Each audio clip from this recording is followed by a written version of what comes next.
নেত্রী দেশনেত্রী বেগম খালেদা জিয়া আর আমাদের মাঝে নেই।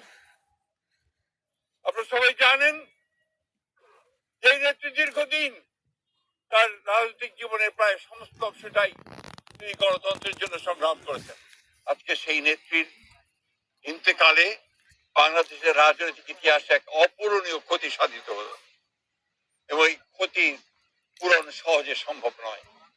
আজকে এমন একটা সময়ে তিনি চলে গেলেন যখন তাকে সবচেয়ে বেশি প্রয়োজন ছিল, যখন গণতন্ত্রের উত্তরণের জন্য আমরা একটা নির্বাচনের দিকে জাতি যাচ্ছে, যখন সমস্ত জাতি তৈরি হয়েছে নির্বাচন করে একটা গণতান্ত্রিক ব্যবস্থাকে প্রতিষ্ঠিত করবে, সেই সময় তিনি আমাদেরকে ছেড়ে চলে গেলেন। আমরা এই শোককে শক্তিতে রূপান্তরিত করতে চাই। আমরা দেশ নেত্রীর নির্দেশিত যে পথ, সেই পথকে অনুসরণ করে বাংলাদেশের গণতন্ত্রকে আমরা একটা প্রাতিষ্ঠানিক রূপ দিতে চাই এবং সেই পথেই পথকে লক্ষ্য করে আমরা আগামী নির্বাচনে অত্যন্ত সুষ্ঠু অবাধ নির্বাচন অনুষ্ঠানের মধ্য দিয়ে বাংলাদেশে গণতন্ত্র প্রতিষ্ঠা করতে চাই। দেশের মানুষকে সুশৃঙ্খল ভাবে জানাজায় অংশ নেবার আহ্বান জানান মির্জা ফখরুল ইসলাম আলমগীর। আগামীকাল দুপুর 2টায়